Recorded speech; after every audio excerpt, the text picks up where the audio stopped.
പരിശുദ്ധാത്മാവ് നമ്മെ നിയന്ത്രിക്കുന്നു. വാസ്തവമായും നാം അത് അനുഭവിക്കുന്നു. അത്ഭുതകരമായ ഒരു ദൈവ സാന്നിധ്യം. ഞാൻ പ്രാർത്ഥിച്ചുകൊണ്ടിരിക്കുകയായിരുന്നു, കർത്താവേ, ഇങ്ങനെ ഞങ്ങളുടെ ഇടയിലേക്ക് കടന്നു വരുവാൻ കർത്താവ് അത്ഭുതകരമായി ഓരോരുത്തരും രൂപാന്തരം വരുത്തുവാൻ ഞങ്ങൾ അപാത്രങ്ങൾ എത്രയെന്ന് മാത്രം. എനിക്ക് എൻ്റെ ഈ രണ്ട് സൈഡിലും ഭയങ്കരമായ വേദന.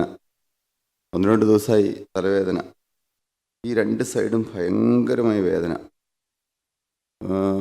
മരുന്ന് നല്ല ഒരു മഞ്ഞ ഗുളികയുണ്ട്, എൻ്റെ പേരെനിക്ക് അറിഞ്ഞുകൂടാ. അത് വളരെ കട്ടി കൂടിയതാണ്. അത് കഴിച്ചു കഴിഞ്ഞാൽ എനിക്ക് മാറും.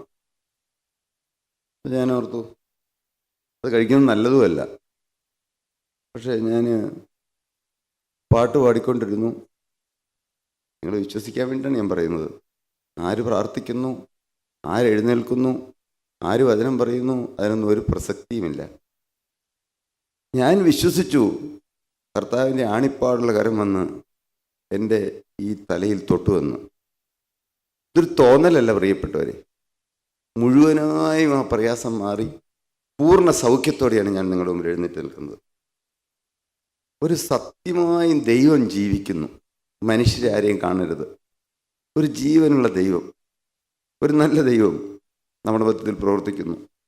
പെട്ടെന്ന് എൻ്റെ മനസ്സിലേക്ക് ഒരു ചിന്ത വന്നു. യെഹെസ്കേൽ പ്രവാചകന്റെ പുസ്തകം 36-ാം അധ്യായം 36-ന്റെ 26-27 വാക്യം മാത്രം ഒന്ന് വായിച്ച് കേൾക്കാം. വായിക്കാം. ഞാൻ നിങ്ങൾക്ക് പുതിയൊരു ഹൃദയം തരും. എന്താണ് പറഞ്ഞത്? ഞാൻ നിങ്ങൾക്ക് പുതിയൊരു ഹൃദയം നൽകും, പുതിയൊരാത്മാവിനെ ഞാൻ നിങ്ങളുടെ ഉള്ളിലാക്കും. പുതിയൊരാത്മാവിനെ ഞാൻ നിങ്ങളുടെ ഉള്ളിലാക്കും. പുതിയൊരാത്മാവിനെ ഞാൻ നിങ്ങൾക്ക് പുതിയൊരു ഹൃദയം നൽകും. ഞാൻ നിങ്ങൾക്ക് പുതിയൊരാത്മാവിനെ നിങ്ങളുടെ ഉള്ളിലാക്കും. പുതിയ ഹൃദയം ലഭിക്കുക, പുതിയ ഒരാത്മാവിനെ നമ്മുടെ ഉള്ളിലാക്കുക. വേറെ വഴിയൊന്നുമില്ല, കുറുക്ക് വഴിയില്ല, എളുപ്പ വഴി വേറെ ഒന്നുമില്ല. പുതിയ ഹൃദയം ലഭിക്കുക. എങ്ങനെ പുതിയൊരു ഹൃദയം ലഭിക്കും?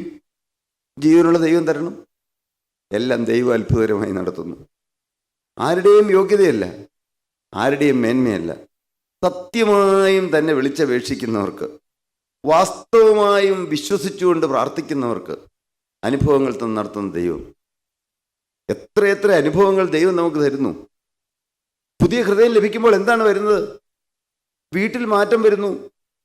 ഗദ്രദേശത്തെ ഭൂതഗ്രസ്തന്റെ ഉള്ളിൽ 6000 ഭൂതമുണ്ടായിരുന്നു. ഭൂതം മാറുമ്പോൾ, സ്വന്തം ജീവിതത്തിൽ അത് അനുഭവമാക്കുമ്പോൾ, അടുത്ത് നിൽക്കുന്ന ആളുകൾ അത് അനുഭവിക്കുന്നു. ഭാര്യ അനുഭവിക്കുന്നു, മക്കൾ അനുഭവിക്കുന്നു, മാതാവ് അനുഭവിക്കുന്നു. ഓരോ വാക്കുകളിലും ജീവനുള്ള ദൈവത്തിൻ്റെ ആത്മാവിൻ്റെ ആ തിളക്കം, ആ ഒരു മുഴുവൻ സാന്നിധ്യം നമുക്ക് അനുഭവിക്കാൻ കഴിയുന്നു. വാസ്തവമായ ഒരു പുതിയ ഹൃദയം ലഭിക്കാൻ ആഗ്രഹിക്കണം. നാം എല്ലാവരും പുതിയ ഹൃദയം ലഭിക്കാൻ ആഗ്രഹിക്കണം. പുതിയ ഹൃദയം ലഭിക്കണേ എന്ത് വേണം? പഴയ മനുഷ്യനെ അവൻ്റെ പ്രവൃത്തിയോട് ഉപേക്ഷിച്ച് കളയണം. അതിന് തയ്യാറായേ പറ്റുള്ളൂ. പുതിയ ഹൃദയം ലഭിക്കണമെങ്കിൽ എന്തു വേണം? ഞാൻ നിങ്ങൾക്ക് പുതിയൊരു ഹൃദയം നൽകുമെന്നാണ് പറഞ്ഞത്. പുതിയ ഹൃദയം നൽകും. നമുക്ക് പുതിയ ഹൃദയം ലഭിച്ചിട്ടുണ്ടോ? പുതിയൊരു ആത്മാവിനെ ഞാൻ നിങ്ങളുടെ ഉള്ളിലാക്കും. അതെപ്പോഴാണ് ആക്കണത്? ഒരിക്കലും ഒരു സമയത്തല്ലേ, വന്നിരിക്കുമ്പോൾ മുതൽ നാം ദൈവ സാന്നിധ്യം അനുഭവിക്കണം. അപ്പോൾ തന്നെ കർത്താവിനോട് പ്രാർത്ഥിച്ചുകൊണ്ടിരിക്കണം. ഞാനുള്ളതല്ലേ പറഞ്ഞത്. നാം ഓരോരുത്തരും കൂടി വരുമ്പോൾ, ചെറിയ ചെറിയ വെളിച്ചമുള്ള തീക്കൊള്ളികൾ കൂടി വരുമ്പോൾ വലിയ പ്രകാശം നമ്മുടെ മധ്യത്തിൽ കത്തി വ്യാപരിക്കുന്നു. ഈ പ്രകാശമുള്ള സമയത്ത് നിങ്ങളെല്ലാം കർത്താവിനോട് ചോദിച്ചു മേടിച്ചുകൊള്ളണം. പുതിയ ഹൃദയം ലഭിച്ചിട്ടേ നാം പോകാവൂ. അതിനിപ്പോഴാണ് സമയം. ലാസ്റ്റല്ലേ, അവസാന നിമിഷത്തേക്ക് വെക്കരുത്. കർത്താവെ, എനിക്കോ അത് തരണമേ. ഞാൻ വ്യക്തമായിട്ടല്ലേ പറഞ്ഞേ, കർത്താവെ, അവിടുത്തെ ആണിപ്പാടുള്ള കരം ഞങ്ങളുടെ മേൽ വെക്കാതെ എന്ന് ഞങ്ങൾ പറഞ്ഞയക്കരുതേ. അപ്പോൾ ഞാൻ വിശ്വസിക്കുകയാണ്, കർത്താവിൻ്റെ ആണിപ്പാടുള്ള കരം വരുന്നു, എൻ്റെ തലമേൽ കർത്താവിൻ്റെ കരം വെക്കുന്നു. അപ്പോഴാണ് രോഗങ്ങൾ മാറുന്നത്. ഇതൊരു സത്യമാണ്. നിങ്ങൾ കണ്ണുമടച്ച് വിശ്വസിക്കുക. നിങ്ങൾ വിളിച്ചാൽ അടുത്തു വരുന്നൊരു ദൈവമുണ്ട്. പ്രാർത്ഥന കേൾക്കുന്നൊരു ദൈവമുണ്ട്. പുതിയ ഹൃദയം നൽകുന്നൊരു ദൈവമുണ്ട്. അതിന് ഒരു മനുഷ്യൻ്റെ സഹായം ആവശ്യമില്ല. ഈ ഒരു സത്യം നാം തിരിച്ചറിയുക. അതുകൊണ്ട് പ്രാർത്ഥിക്കേണ്ടെന്നാണോ? ആരെങ്കിലും നമ്മൾ ദൈവമക്കൾ പരസ്പരം ഏതെങ്കിലും വിഷയങ്ങൾക്ക് വേണ്ടി പ്രാർത്ഥിക്കേണ്ടെന്നാണോ പറഞ്ഞതിൻ്റെ അർത്ഥം? പ്രാർത്ഥിക്കണം. അപ്പോസ്തലനായ പൗലോസ് പറഞ്ഞു, എഫേസ്യർക്കെഴുതിയ ലേഖനം 6-ാം അധ്യായത്തിന്റെ അവസാന ഭാഗത്ത് അവസാന ഖണ്ഡികയിൽ പറഞ്ഞു, സകല പ്രാർത്ഥനയാലും യാചനയാലും ഏത് നേരത്തും ആത്മാവിൽ പ്രാർത്ഥിച്ചും അതിനായി ജാഗരിച്ചും കൊണ്ട് സകല വിശുദ്ധന്മാർക്കും എനിക്കും വേണ്ടി പ്രാർത്ഥനയിൽ പൂർണ്ണ സ്ഥിരത കാണിപ്പിനെന്ന്. പ്രാർത്ഥിക്കണമെന്നല്ല അതിൻ്റെ അർത്ഥം. ഇത്രയും വിശുദ്ധനായ ദൈവവൈതൽ 3-ാം സ്വർഗത്തോട് എടുക്കപ്പെട്ടു ഭൂമിയിൽ ജീവിച്ചിരുന്ന കാലത്ത്. ഇനി അതിൻ്റെ മുകളിൽ സ്വർഗമുണ്ടോ അറിഞ്ഞുകൂടാ. 3-ാം സ്വർഗത്തോട് എടുക്കപ്പെട്ട ദൈവവൈതൽ, 14 ലേഖനങ്ങൾ എഴുതിയ ദൈവവൈതൽ, അദ്ദേഹം പറയുകയാണ് എനിക്ക് വേണ്ടി പ്രാർത്ഥിക്കണമെന്ന്. ഒന്ന് വായിക്കാമോ? അത് 6:18 എന്നവർക്ക് വായിച്ചോളൂ. സകല പ്രാർത്ഥനയാലും യാചനയാലും ഏത് നേരത്തും ആത്മാവിൽ പ്രാർത്ഥിച്ചും അതിനായി ജാഗരിച്ചും കൊണ്ട് സകല വിശുദ്ധന്മാർക്കും എനിക്കും വേണ്ടി പ്രാർത്ഥനയിൽ പൂർണ്ണ സ്ഥിരത കാണിപ്പിൻ. കണ്ടോ എത്ര കൃത്യമായിട്ട് പറഞ്ഞേക്കണേ. സകല പ്രാർത്ഥനയാലും യാചനയാലും ഏത് നേരത്തും ആത്മാവിൽ പ്രാർത്ഥിച്ചും അതിനായി ജാഗരിച്ചും കൊണ്ട്. നിങ്ങൾ അവസാന സമയത്തേക്ക് കാത്തിരിക്കരുത്. ഇപ്പോഴെല്ലാം പിടിച്ച് മേടിച്ചോളണം. വാസ്തവമായും ഹൃദയം തുറന്ന് കർത്താവെ അവിടുത്തെ പരിശുദ്ധാത്മാവ് ഇവിടെ കടന്നു വന്നിട്ടുണ്ടെന്ന് വിശ്വസിച്ചുകൊണ്ട്, കർത്താവിൻ്റെ സാന്നിധ്യം ഇവിടെ ഉണ്ടെന്ന് വിശ്വസിച്ചുകൊണ്ട്, യേശു ആളത്തോരുമായി ഇവിടെ കടന്നു വന്നിട്ടുണ്ടെന്ന് വിശ്വസിച്ചുകൊണ്ട് നിങ്ങൾ പ്രാർത്ഥിക്കൂ പ്രിയപ്പെട്ടവരെ. എത്രയോ അനുഭവങ്ങൾ സ്വർഗത്തിലെ ദൈവം നമുക്ക് ഓരോരുത്തർക്കും തരുന്നു. ഇതിലപ്പുറം എങ്ങനെയാണ് ഇനി കർത്താവ് നമ്മെ ഇനി അനുഗ്രഹിക്കേണ്ടത്? എങ്ങനെയാണ്? ഇവിടെ ഇന്ന വ്യക്തികളിൽ നിന്നില്ല, നാം ഓരോരുത്തരും ഉണർന്നു വരണം എന്നാണ് പറഞ്ഞത്. ഇന്ന ആളെന്നില്ല. വിദ്യാഭ്യാസം നോക്കിയാൽ എനിക്ക് എന്ത് വിദ്യാഭ്യാസമുണ്ട്? 10-ാം ക്ലാസ് പഠിച്ചു. എൻ്റെ വിദ്യാഭ്യാസം അതാണ്. ഇതൊന്നും ഒരു വിഷയമല്ല. ഒരു എളിമയുള്ള ഹൃദയം, ഒരു താഴ്മയുള്ള ഹൃദയം. എൻ്റെ ഹൃദയം എല്ലാം കാണുന്ന ഒരു ദൈവമുണ്ടെന്നുള്ള ചിന്ത, എനിക്കൊരു പുതിയ ഹൃദയം തരണമേ എന്നുള്ള പ്രാർത്ഥന, ഞാൻ നല്ലവനല്ലെന്നുള്ള ചിന്ത, താഴ്മയുള്ളൊരു ഹൃദയം. അത് വരുമ്പോൾ ദൈവം അത്ഭുതകരമായി പ്രവർത്തിക്കും. ഞാൻ വിശ്വസിക്കുകയാണ്, നിങ്ങളുടെ മുമ്പിൽ പ്രഖ്യാപിക്കുകയാണ്. ഇത് എൻ്റെ വിശ്വാസമാണ്. കാരണം ഒരു നല്ല പ്രവൃത്തി കർത്താവ് ആരംഭിച്ചു കഴിഞ്ഞു. അന്നൊരു വ്യക്തമായി തീരുമാനമെടുത്തു. എത്ര മനോഹരമായിട്ടാണ് ദൈവം നടത്തുന്നത്. എന്തുകൊണ്ടാണ് ഇത് പറയുന്നത്? അനേക സ്ഥലങ്ങളിൽ വേല ആരംഭിക്കാനുണ്ട്. എല്ലാവരും ഉണർന്നു വരണം എന്നാണ് പറഞ്ഞത്. കാലം പാഴാക്കി കളയരുത്. എനിക്ക് യോഗ്യതയില്ലല്ലോ എന്ന് ആരും ചിന്തിക്കരുത്. എനിക്ക് യോഗ്യത ഇല്ലാത്തവന് യോഗ്യത കൊടുക്കുന്നവനാണ് ജീവനുള്ള ദൈവം. പുതിയ ഹൃദയം കിട്ടിയാൽ, പുതിയ മനസ്സ് കിട്ടിയാൽ, കല്ലായുള്ള ഹൃദയം മാറിയാൽ, അരിഷ്ടനും മനസ്സ് തകർന്നവനും എൻ്റെ വചനത്തിങ്കൽ വിറയ്ക്കുന്നവനുമായ മനുഷ്യനെ ഞാൻ കടാക്ഷിക്കും, അവൻ്റെ കാര്യം ഞാൻ പരിഗണിക്കുമെന്ന്. ഒരു തകർന്ന ഹൃദയം, ഒരു നുറുങ്ങിയ ഹൃദയം, അതിന് വിദ്യാഭ്യാസം വേണ്ടെന്നാണ് പറഞ്ഞത്. പത്രോസിലേക്ക് എന്ത് വിദ്യാഭ്യാസം ഉണ്ടായിരുന്നേ? എന്ത് പഠിച്ചായിരുന്നു പത്രോസ്ലിഹ? തിരുവനന്തപുരത്തിൽ എവിടെയെങ്കിലും പറയുന്നുണ്ടോ? മീൻ പിടിക്കാൻ മാത്രമേ പഠിച്ചിട്ടുള്ളൂ. എന്നാൽ ആ മീൻ പിടുത്തക്കാരനായി പത്രോസ്ലിഹയെ കൊണ്ട് എന്തെല്ലാം അത്ഭുതങ്ങൾ നടന്നു. പത്രോസ്ലിഹയെ വിളിക്കുമ്പോൾ നിങ്ങൾ അറിഞ്ഞിരിക്കണം, പത്രോസ്ലിഹയെ വിളിക്കുമ്പോൾ തന്നെ കർത്താവിന് വളരെ വ്യക്തമായൊരു പ്ലാനും പദ്ധതി ഉണ്ടായിരുന്നു പത്രോസ്ലിഹയെ കുറിച്ച്. പത്രോസ്ലിഹയ്ക്ക് അറിയില്ലായിരുന്നു. അന്ന് പടു നന്നായിക്കൊണ്ടിരിക്കുമ്പോൾ നീ എൻ്റെ പിന്നാലെ വരിക എന്ന് പറഞ്ഞു വിളിച്ചു. പ്രിയപ്പെട്ടവരെ, അങ്ങനെ വിളിച്ച് നമ്മയും വിളിച്ച അതേ ജീവനുള്ള ദൈവമാണ്. ആ ദൈവത്തിന് വ്യക്തമായി നമ്മെക്കുറിച്ച് പദ്ധതി ഉണ്ടെന്നാണ് പറഞ്ഞത്. നാം പത്രോസ്ലിഹയുടെ ജീവിതത്തിലേക്ക് തിരിഞ്ഞു നോക്കുമ്പോൾ എന്തെല്ലാം അപകടങ്ങൾ വന്നു. തള്ളിപ്പറഞ്ഞു, കൂടെ കൊണ്ടു കിടന്നു, എല്ലാ അത്ഭുതം ചെയ്തു, അത്ഭുതങ്ങളെല്ലാം കണ്ടു. എന്നാൽ തള്ളിപ്പറഞ്ഞു. തള്ളിപ്പറഞ്ഞ പത്രോസ്ലിഹയെ കർത്താവ് തള്ളിക്കളഞ്ഞോ? ഇല്ല. 3 പ്രാവശ്യം തള്ളിപ്പറഞ്ഞു. പത്രോസ്ലിഹയെ കാണാഞ്ഞിട്ടാണോ അത്ഭുതങ്ങൾ? എന്തെല്ലാം അത്ഭുതം കണ്ടു. എല്ലാം കർത്താവ് കണ്ടില്ലേ? കർത്താവ് ചെയ്ത് കണ്ടതല്ലേ? ലാസറിനെ ഉയർത്തെഴുന്നേൽപ്പിക്കുക പത്രോസ്ലിഹയെ കണ്ടില്ലേ? കണ്ടു. യായിറോസിന്റെ മകൾക്ക് സൗഖ്യം കിട്ടിയത് കർത്താവ് കണ്ടില്ലേ? എന്തെല്ലാം അത്ഭുതങ്ങൾ കണ്ടു. കാനാവിലെ കല്യാണ വീട്ടിൽ പച്ചവെള്ളം വീഞ്ഞായത് കണ്ടില്ലേ? എല്ലാം കണ്ടു. ആ കണ്ട പത്രോസ്ലിഹ തള്ളിപ്പറഞ്ഞു. നിങ്ങൾ ഓർക്കണം, നമ്മുടെ ജീവിതത്തിൽ ചിലപ്പോൾ പാവങ്ങൾ വരാം, തെറ്റുകൾ വരാം, വരരുത്. ഇതിൽ വന്നാൽ നിരാശപ്പെടരുത്. പത്രോസ്ലിഹ എന്താണ് ചെയ്തത്?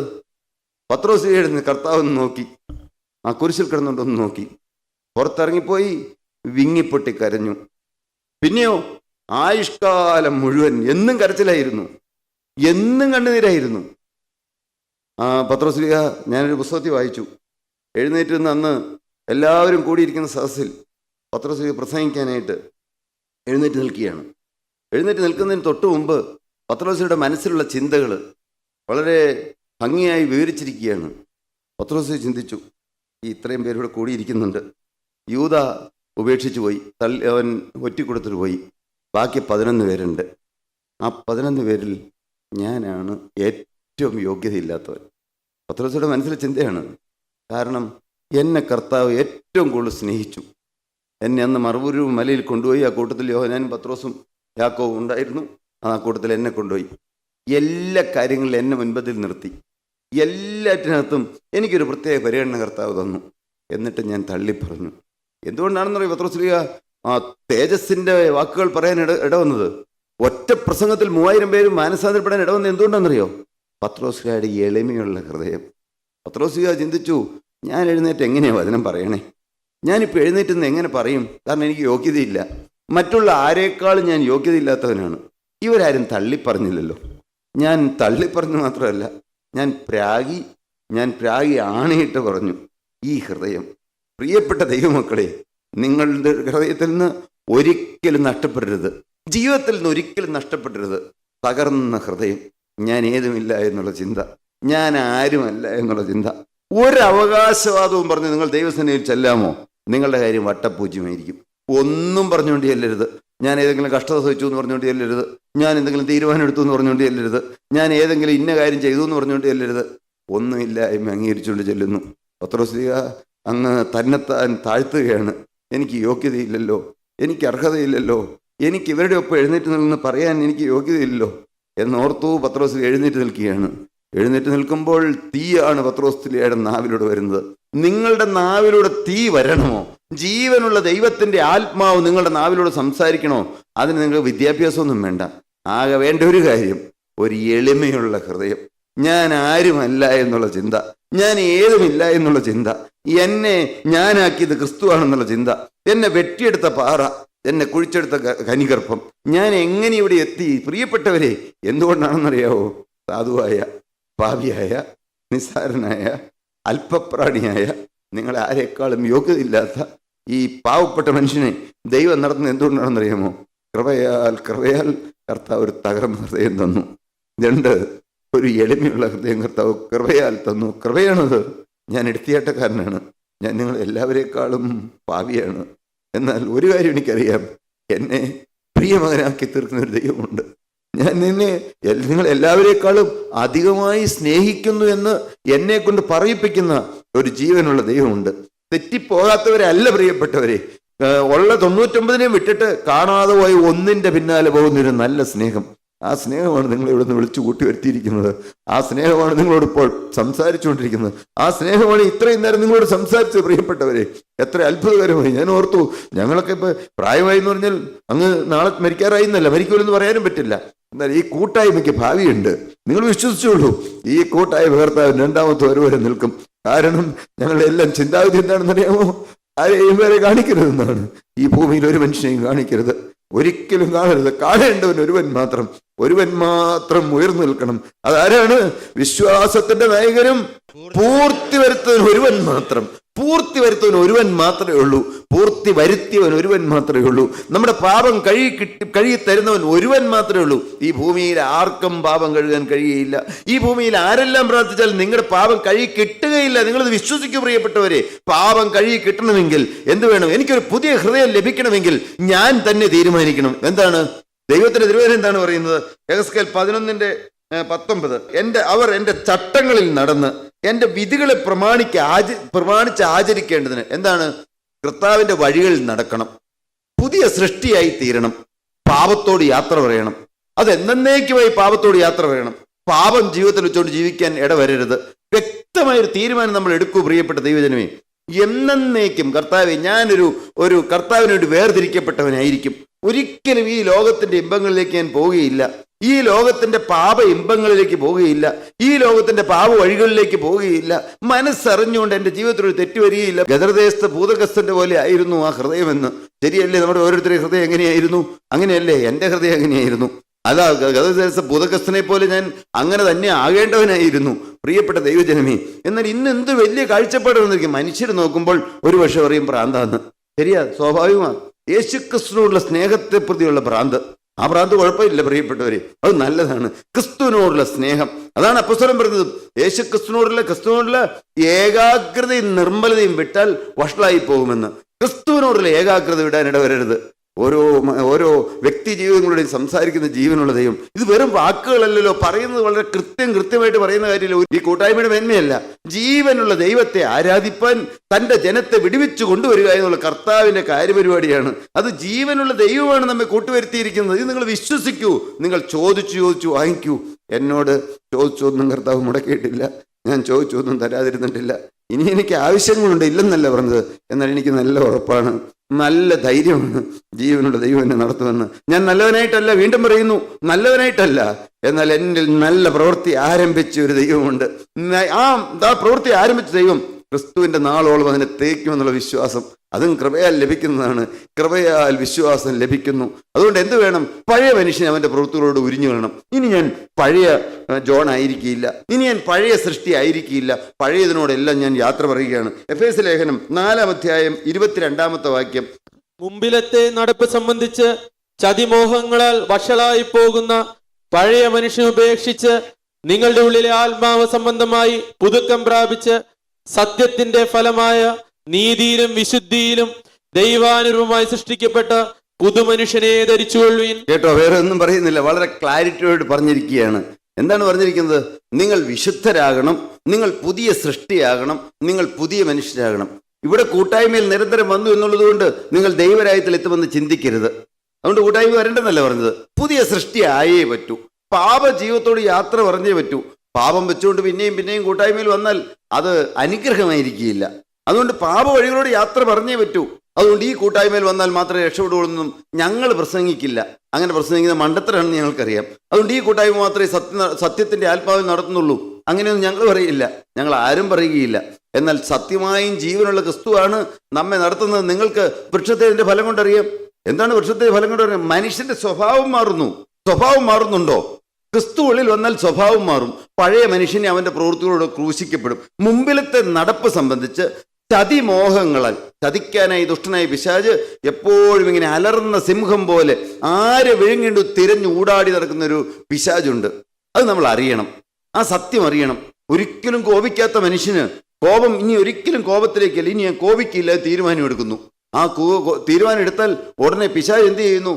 പിന്നാലെ നടക്കുകയാണ്, അവനെ എങ്ങനെയെങ്കിലും കോപിപ്പിക്കാൻ സാഹചര്യം എടുക്കൊണ്ട്. എന്നാൽ ഏതെങ്കിലും കാരണത്തിൽ ഒരു കോപം വന്നോ, ഒരു തെറ്റ് വന്നോ, നിങ്ങൾ അവിടെ നിരാശപ്പെട്ട് കിടക്കരുത്. ഇതാണ് കൃത്യമായിട്ട് പറഞ്ഞത്. പലരും എന്ത് ചെയ്യുന്നു? അവിടെ നിരാശപ്പെട്ട് പിന്നെയും കിടക്കുകയാണ്. ഇനി അടുത്ത 1-ാം ഞായറാഴ്ച വരട്ടെ, അല്ലെങ്കിൽ ഇനി അടുത്ത 3-ാം ഞായറാഴ്ച വരട്ടെ, അല്ലെങ്കിൽ വെള്ളിയാഴ്ച ദിവസം വരട്ടെ, എന്നിട്ട് ഇവിടെ പോയി തീരുമാനം എടുക്കാമെന്ന്. പ്രിയപ്പെട്ടവരെ, ഉറപ്പുണ്ടോ? ആർക്കെങ്കിലും ഉറപ്പുണ്ടോ? ഇത് നിങ്ങൾ ചിന്തിക്കണം. നമ്മുടെ ഓരോരുത്തരുടെ ജീവിതത്തിൽ ഇത് വരാമെന്ന് ചിന്തിക്കണം. നഷ്ടപ്പെട്ടു പോയി എന്ന് പറയാൻ ഇടവരരുത്. ജീവിതത്തിൽ പാപമുള്ളപ്പോഴാണ്, പാപം ഹൃദയത്തിലുള്ളപ്പോഴാണ്, പാപത്തിൽ നിന്ന് മോചനം പ്രാപിക്കാതെ യേശുക്രിസ്തുവിന്റെ തിരുരക്തത്താൽ പാപം കഴുകിയെന്നുള്ള ഉറപ്പോടുകൂടി ജീവിക്കാത്ത സമയത്ത് ഈ ഭൂമിയിൽ നിന്ന് മാറ്റപ്പെട്ടാൽ എന്തായിരിക്കും സംഭവിക്കുന്നത്? എവിടെയായിരിക്കും എത്തിച്ചേരുന്നത്? എവിടെ എത്തിച്ചേരും? നരകത്തിലല്ല. നരകം കുഴപ്പമില്ലായിരുന്നു. എവിടെ എത്തിച്ചേർന്നേ? ഇപ്പറൊരു വാക്കുണ്ട്. എന്താണ്? നിത്യനരകം, ഒരിക്കലും അവസാനിക്കാത്ത നരകം. അപ്പോൾ നമ്മൾ എപ്പോഴും ജാഗ്രതയുള്ളവരായിരിക്കണം. എന്തിനാണ്? ഒരു കാരണവശാലും പാവം എന്നെ തൊടാൻ ഞാൻ സമ്മതിക്കുകയില്ല, ദുഷ്ടനായ പിശാചിനെ തൊടാൻ ഞാൻ സമ്മതിക്കുകയില്ല. എൻ്റെ ജീവിതത്തിൽ പാപം വരുമായിരിക്കും. പാപം വന്നാൽ, വരാൻ പാടില്ല. തിരുവചനം പറയുന്നു, ആകയാൽ കൃപ പെരുകേണ്ടതിന് പാപം ചെയ്തുകൊണ്ടിരിക്കുക എന്നോ ഒരു നാളും വരുത്. പാപസംബന്ധമായി മരിച്ചവരായ നാം ഇനി അതിൽ ജീവിക്കുന്നത് എങ്ങനെ? ക്രിസ്തുവിനോട് ചേരുവാൻ സ്നാനമേറ്റവരായ നാം. എന്താ കുഴപ്പം വരേണ്ട ആവശ്യമില്ല. എന്താണ്? ക്രിസ്തുവിനോട് ചേരുവാൻ സ്നാനമേറ്റവരായ നാം എന്താണ്? ഒരിക്കൽ എന്നേക്കുമായി പാപത്തോട് യാത്ര പറഞ്ഞു. അതാണ് പറഞ്ഞത്. ഞാൻ ക്രിസ്തുവിനോട് ക്രൂശിക്കപ്പെട്ടിരിക്കുന്നു. നാം ക്രൂശിക്കപ്പെട്ടോ? ഞാൻ പാപത്തോട് എന്നേക്കുമായി യാത്ര പറഞ്ഞോ? ക്രിസ്തു ക്രൂശിക്കപ്പെട്ടിരിക്കുന്ന രൂപം ഇവിടെ വെച്ചിരിക്കുന്നു. അതിങ്ങനെ മരക്കുരിശിൽ ക്രിസ്തു ഇവിടെ ക്രൂശിക്കപ്പെട്ടതായിട്ട് ഇങ്ങനെ അടിച്ചു വെച്ചിരിക്കുന്നു. ആ ക്രിസ്തുവിനോട് ഞാൻ ക്രൂശിക്കപ്പെട്ടിരിക്കുന്നു. എന്നെ അവിടെ ക്രൂശിക്കപ്പെട്ടിരിക്കുകയാണ്. എന്നെ അവിടെ ക്രൂശിൽ അടച്ചു വെച്ചിരിക്കുകയാണ്, ആണി അടിച്ചു വെച്ചിരിക്കുകയാണ്. ഞാൻ ക്രിസ്തുവിനോട് ക്രൂശിക്കപ്പെട്ടിരിക്കുന്നു. പക്ഷേ അപ്പൊ പിന്നെ എനിക്ക് ഇഷ്ടം പോലെ എല്ലായിടത്തും പോകാൻ പറ്റുമോ? എനിക്ക് തോന്നിയ പോലെ എവിടെയെങ്കിലും സഞ്ചരിക്കാൻ പറ്റുമോ? ഇല്ല. ഇത് നിങ്ങൾ മനസ്സിലാക്കി, ഇതിന്റെ ആഴം മനസ്സിലാക്കൂ. ക്രിസ്തുവിനോട് ക്രൂശിക്കപ്പെട്ടിരിക്കുന്നു. ഞാൻ ക്രിസ്തുവിനോട് ക്രൂശിക്കപ്പെട്ടോ? ഞാൻ പാപസംബന്ധമായി മരിച്ചോ? പാപത്തോട് ഞാൻ എന്നേക്കുമായി യാത്ര പറഞ്ഞോ? ഞാൻ ക്രിസ്തുവിനോട് ക്രൂശിക്കപ്പെട്ടിരിക്കുന്നു എങ്കിൽ ഞാൻ ക്രിസ്തുവിനോട് ഉയർത്തെഴുന്നേറ്റിരിക്കുന്നു. കൊലോസ്യ ലേഖനം 1-ാം അധ്യായം 3-ാം അധ്യായം 1 മുതൽ താഴേക്ക് എന്താണ്? ആകയാൽ നിങ്ങൾ ക്രിസ്തുവിനോടുകൂടെ ഉയർത്തെഴുന്നേറ്റിരിക്കുന്നു എങ്കിൽ, പ്രിയപ്പെട്ട ദൈവജനമേ, നാം ക്രിസ്തുവിനോട് ക്രൂശിക്കപ്പെട്ടിരിക്കുന്നു എങ്കിൽ, ഞാൻ ക്രിസ്തുവിനോട് ഉയർത്തെഴുന്നേറ്റിരിക്കുന്നു, ഞാൻ ക്രിസ്തുവിനോട് ഉയർത്തെഴുന്നേറ്റിരിക്കുന്നു എങ്കിൽ, ക്രിസ്തു ദൈവത്തിന്റെ വലത്ത് ഭാഗത്തിരിക്കുന്നിടമായ, ക്രിസ്തു ദൈവത്തിന്റെ വലത്ത് ഭാഗത്തിരിക്കുന്നിടമായ ഉയരത്തിലുള്ളത് അന്വേഷിപ്പിൻ. കേട്ടോ, എന്തിനാണ് ക്രിസ്തു ദൈവത്തിന്റെ വലത്ത് ഭാഗത്തിരിക്കുന്നത്? നമുക്ക് വേണ്ടി പക്ഷപാതം ചെയ്യാൻ. അതുകൊണ്ടാണ് പറഞ്ഞത് നിങ്ങൾ നിരാശപ്പെടരുത്. ഏതെങ്കിലും ഒരു പാപം വന്നാൽ അത് വെച്ചുകൊണ്ടിരിക്കരുത്. നിങ്ങൾ ഉണർന്ന് ജാഗ്രതയായിട്ടിരിക്കും. ഇത് നിങ്ങളുടെ ഹൃദയത്തിലേക്ക് പതിഞ്ഞാൽ ക്രിസ്തീയ ജീവിതത്തിന്റെ ആ മർമ്മം നിങ്ങൾക്ക് പിടികിട്ടി. പിന്നെ നിരാശ വരില്ലെന്നല്ല പറഞ്ഞത്, പിന്നെ ഒരിക്കലും ഒരു കോപം വരില്ലെന്നല്ല പറഞ്ഞത്, പിന്നെ ഒരിക്കലും ഒരു അഴുക്ക് ചിന്ത വരില്ലെന്നല്ല പറഞ്ഞത്. അത് വരാതിരിക്കുന്ന അവസ്ഥയിലേക്ക് വരണമെങ്കിൽ ദിനംതോറും ശുദ്ധീകരണം പ്രാപിക്കണം. എന്നാൽ ഏതെങ്കിലും പാപം വന്നാൽ അപ്പോൾ തന്നെ ക്രിസ്തു എവിടെയുണ്ട്? ക്രിസ്തു ദൈവത്തിന്റെ വലത്ത് ഭാഗത്തുണ്ടെന്നുള്ള ആ ഒരു ചിന്ത. എൻ്റെ യേശു അവിടെ വലത്ത് ഭാഗത്തുണ്ട്. എന്തിനാണ്? എൻ്റെ കുഞ്ഞുങ്ങളെ, മറക്കരുത്, ഇതൊക്കെ ഈ വാക്യമൊക്കെ കാണാതെ പഠിച്ചേ പറ്റുള്ളൂ. എൻ്റെ കുഞ്ഞുങ്ങളെ, നിങ്ങൾ പാപം ചെയ്യാതിരിപ്പാൻ ഞാൻ നിങ്ങൾക്ക് എഴുതുന്നു. ഒരുത്തൻ പാപം ചെയ്തുവെങ്കിലോ അവൻ നിരാശപ്പെട്ടിരിക്കാനല്ല ദൈവത്തിന്റെ തിരുവചനം പറയുന്നത്. ഒരുത്തൻ പാപം ചെയ്തുവെങ്കിലോ നീതിമാനായ യേശുക്രിസ്തു എന്ന കാര്യസ്ഥൻ നമുക്ക് പിതാവിന്റെ വലത്ത് ഭാഗത്തുണ്ടെന്ന് അവിടെ പറഞ്ഞിട്ടില്ല, പക്ഷെ ഇവിടെ പറഞ്ഞിട്ടുണ്ട്. എന്താണ്? വലത്ത് ഭാഗത്തുണ്ട്. അതുകൊണ്ട് അവൻ നമ്മുടെ പാപങ്ങൾക്ക് പ്രായശ്ചിത്തമാകുന്നു. പാപത്തിന് പ്രായശ്ചിത്തം അവിടെ ഉണ്ട്. കർത്താവ് പരിഹാരം വരുത്തിയിട്ടുണ്ട്. ഞാൻ ഇനി ചെയ്യാൻ പോകുന്ന പാപത്തിനും കർത്താവ് പരിഹാരം വരുത്തിയിട്ടുണ്ട്. അതുകൊണ്ട് ഞാൻ പാപം ചെയ്യുകയെന്നാണോ? അല്ല, ഒരിക്കലും മനസ്സറിഞ്ഞൊരു പാപം വരരുത്. ഞാൻ ക്രിസ്തുവിനോട് ക്രൂശിക്കപ്പെട്ടിരിക്കുന്നു. ഇനി ജീവിക്കുന്നത് ഞാനല്ല, ക്രിസ്തു എന്നിൽ ജീവിക്കുന്നു. ക്രിസ്തു എന്നിലാണ് ജീവിക്കുന്നതെങ്കിൽ ഞാൻ ക്രിസ്തു സംസാരിക്കുന്ന പോലെ സംസാരിക്കാവുള്ളൂ, ഞാൻ ക്രിസ്തു ഇടപെടുന്ന പോലെ ഇടപെടാവുള്ളൂ. ഞാൻ ആരെങ്കിലും ഹൃദയം കീറി മുറിക്കാൻ പാകത്തിന് സംസാരിച്ചു പോയോ, അപ്പോൾ തന്നെ എന്ത് ചെയ്തോളണം? എൻ്റെ കർത്താവ് അവിടെ ഉണ്ട്. ഉടനെ പറഞ്ഞോളണം, അയ്യോ എനിക്ക് തെറ്റ് പറ്റിപ്പോയി, ക്ഷമിക്കണം കേട്ടോ, ഞാൻ അങ്ങനെ അറിയാതൊരു വാക്ക് പറഞ്ഞു പോയി. ഇല്ലെങ്കിൽ എന്ത് സംഭവിക്കും? ആ സമയത്ത് നമുക്ക് അപകടം വരുന്നു, അത്യാഹിതം വരുന്നു, നാം ഈ ഭൂമിയിൽ നിന്ന് മാറ്റപ്പെടുന്നു. നിങ്ങളിത് മറക്കരുത്, നിങ്ങൾ എന്നും ഓർക്കണം. അതാണ് കർത്താവിൻ്റെ തിരുവചനം പറയുന്നത്. ദൈവത്തിൽ ജനിച്ചവൻ തന്നെത്താൻ സൂക്ഷിക്കുകയാണ്. തോന്നിയ പോലെ കുത്തഴിഞ്ഞവൻ നടക്കുകയല്ല, തന്നെത്താൻ സൂക്ഷിക്കുന്നു, സൂക്ഷ്മതയോടെ ജീവിക്കുന്നു. എനിക്കൊരു കുഴപ്പം വരരുത്, എനിക്കൊരു തെറ്റ് വരരുത്. ആർക്കെല്ലാം ആ ജാഗ്രതയുണ്ട്, ആർക്കെല്ലാം ആ ചിന്തയുണ്ട്? പ്രിയപ്പെട്ടവരെ, അല്ലാതെ വെറുതെ ഒന്നും ദൈവരാജ്യം കാണുകയില്ല, ദൈവരാജ്യത്തിൽ എത്തുകയില്ല. പൊത്തൂരത്തെ ക്രിസ്തീയ ജീവിതം നയിച്ച് ദൈവരാജ്യത്തിൽ എത്താൻ നിങ്ങൾ ആരെങ്കിലും ധരിക്കുന്നുണ്ടെങ്കിൽ നിങ്ങൾ മൂഢസ്വർഗത്തിലായിരിക്കും ചെന്നെത്തുന്നത്. പ്രിയ ദൈവജനമേ, നഷ്ടപ്പെട്ടു പോയി എന്ന് പറയാൻ ഇടവരരുത്. കൊയ്ത്ത് കഴിഞ്ഞു, പല ശേഖരവും കഴിഞ്ഞു, ഞാനോ രക്ഷിക്കപ്പെട്ടതുമില്ല എന്ന് നമ്മളിൽ ആർക്കും പറയാൻ ഇടവരരുത്. ആരും പറയാൻ ഇടവരരുത്. ഒരിക്കലും നഷ്ടപ്പെട്ടു പോയി എന്ന് പറയാൻ ഇടവരരുത്. ആരും ഏതാണ് ഏറ്റവും വലിയ നഷ്ടം? എന്ത് നഷ്ടം വന്നാൽ എന്താണ്? രോഗം വന്നു, മരിച്ചു, എന്താണ് കുഴപ്പം? മരിക്കും. എത്ര കാലം ജീവിക്കും നമുക്കറിയോ? അറിഞ്ഞുകൂടാ. ഒരു വാഹനാപകടം വന്നു, മരിക്കൂലെന്ന് പറയാൻ പറ്റുമോ? ഏത് സമയത്തും മരിക്കാം, ഏത് രോഗവും വരാം. ക്യാൻസർ നമുക്ക് വരില്ലെന്നുണ്ടോ? തീർച്ചയായിട്ടും വരാം. ക്യാൻസറിന്റെ അണുക്ക് എൻ്റെ ഉള്ളിലുണ്ടോ എന്ന് അറിയാമോ? അറിഞ്ഞുകൂടാ. ഏത് സമയത്തും വരാം. ഇതെല്ലാം ഉള്ളതാണ്. കഷ്ടമുണ്ട്, ദുഃഖമുണ്ട്, രോഗമുണ്ട് ഈ ജീവയാത്രയിൽ. അതെല്ലാം ഉണ്ട്. ദൈവവൈദ്യങ്ങൾക്ക് അതെല്ലാം ഉണ്ടാവും. അതുകൊണ്ട് ഒരു രോഗം വന്നു, അത് അവൻ്റെ കുഴപ്പം കൊണ്ടാ, അങ്ങനെ നമുക്ക് പറയാൻ അവകാശമില്ല. ഒരു ആക്സിഡന്റ് വന്നു, അല്ലെങ്കിൽ ഒരു പെട്ടെന്ന് ആൾ മരിച്ചു, നമ്മുടെ നാവ് കൊണ്ട് മിണ്ടിപ്പോകരുത്. എന്ത്? അത് അവർ പല കാര്യങ്ങളും ഇന്നത് ചെയ്തുകൊണ്ടാണ് നിരൂപിക്കരുത്. ഇതെല്ലാം നമുക്ക് കെണിയായിട്ട് വരും. പ്രിയപ്പെട്ടവരെ, എന്തു വേണം? ഞാൻ എന്ന് പറഞ്ഞ മനുഷ്യൻ ഞാൻ തന്നെത്താൻ സൂക്ഷിച്ച് ജീവിക്കും. ഞാൻ ഒരു കാരണവശാലും തെറ്റിലേക്ക് പോകില്ല. ഒരു പാപം എൻ്റെ ജീവിതത്തിൽ വരാൻ ഞാൻ സമ്മതിക്കുകയില്ല.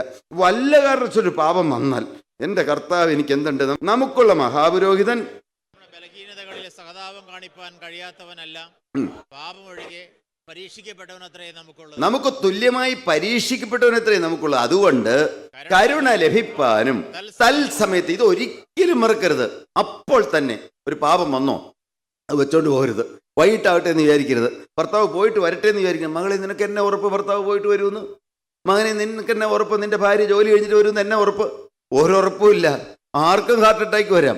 ജീവിച്ചിരിക്കുന്നതിന് ഒരു അത്ഭുതമാണ്. അതുകൊണ്ട് എന്ത് വേണം? ഞാൻ ക്രിസ്തുവിനോട് ക്രൂശിക്കപ്പെട്ടിരിക്കുന്നു. അതുകൊണ്ട് ഇനി ജീവിക്കുന്നത് ഞാനല്ല, ക്രിസ്തു അത്രേ എന്നിൽ ജീവിക്കുന്നു.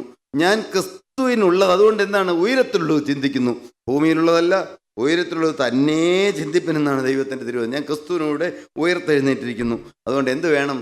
പ്രിയപ്പെട്ടവരെ, നമ്മുടെ ജീവിതത്തിൽ പാപത്തോട് യാത്ര പറയണം. എന്നേക്കുമായി പാപത്തോട് യാത്ര പറയുന്നു.